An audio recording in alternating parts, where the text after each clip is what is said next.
Welcome to my channel simply recipes. আসসালামু আলাইকুম, কিতা খড্ডা সব ভালো আসুননি? আমিও ভালো আছি আল্লাহর রহমতে আর আপনার তো দোয়ায়। আজকে আমি একটা খুব মজার রেসিপি লয়ে আছি। রেসিপিটা দেখার লাগে ভিডিওটা পুরো দেখিও, স্কিপ করিও না। এখানেও আমি একটা কড়াই লইছি, কড়াই গরম হওয়ার পরে দিছি সরষের তেল, তেল গরম হওয়ার পরে দিছি শুকনা লঙ্কা, মাঝে দিয়ে ফাটাইয়া দিলে আর কি বেশি ভালো হয়। এরপরে দিছি ফাঁসফোড়ন, ফাঁসফোড়ন দেওয়ার পরে আমি এখানেও দিব পেঁয়াজ কুচি।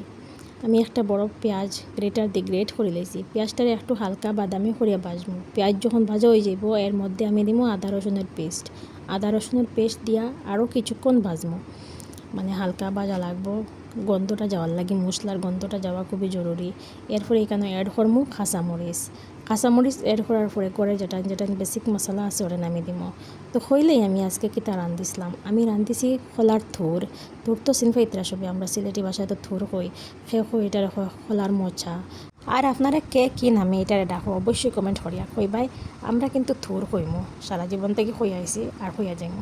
এখানে বেসিক মশলা কিতা কিতা নিছি দেখি লাইছো, মরিচের গুঁড়া, জিরার গুঁড়া, ধনিয়ার গুঁড়া, হলুদের গুঁড়া নিছি। দিয়া একটু লড়াই চাড়াইয়া দিছি, সামান্য জল জল দেওয়ার কারণে লগিয়া নিচে না ধরে তার লাগিয়া। তো মশলার গন্ধ যাওয়ার পরে আমি এখানে দিলাইছি মসুর ডাল। মসুর ডাল আমি 1 বড় টেবিল চামচের মতো নিছি আর স্বাদ অনুযায়ী লবণ দিলাইছি।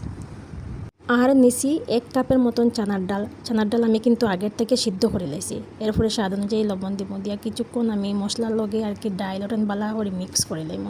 ডাইল যখন মিক্স হয়ে যাব তখন আমি এর মধ্যে অ্যাড করবো সিদ্ধ করা থুর। মানে আমি কেন আগে থেকে এটা সিদ্ধ করে লাইছি, করে রাখি লাইছি, মানে সব কিছু তো এর ডিটেলসে দেখানি যায় না বা অসুবিধা হয়ে যায়।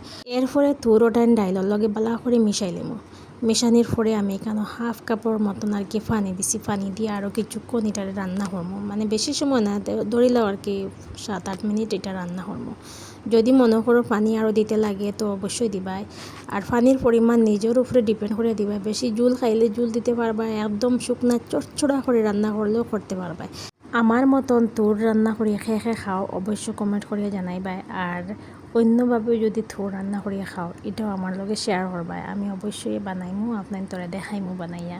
আর নেক্সট রেসিপি কিটা দেখতে চাও কমেন্ট করিয়া জানাইবা। যদি খেরোর কোনো ইচ্ছা থাকে কিচ্ছু খাওয়ার বানাইতে পারো না আমারে কইতে পারবা, আমি বানাইমু আর ভিডিও আপনার তোর লগে শেয়ার করবো। আপনার ভিডিও দেখে দেখে গরো বানাইয়া খাইলে বাই।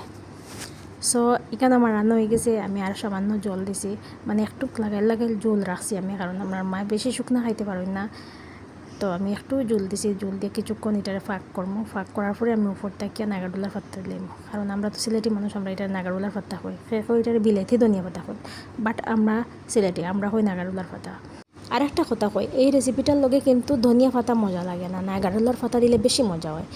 আমরা সবসময় থোর খোলার কোনো কিছু বানাইতে হইলে নাগারদোলার পাতা দিই, নাগারদোলার পাতার কিন্তু টেস্ট ডাবল করে দেয়। তো আজকের রেসিপিটা কেমন লাগলো অবশ্যই কমেন্ট করে জানাইবে। ভালো লাগলে লাইক একটা করিও, সুন্দর কমেন্ট করে। আবারও আর একটা রেসিপিতে কথা হইব। ভালো থাকবা সব, আল্লাহ হাফিজ।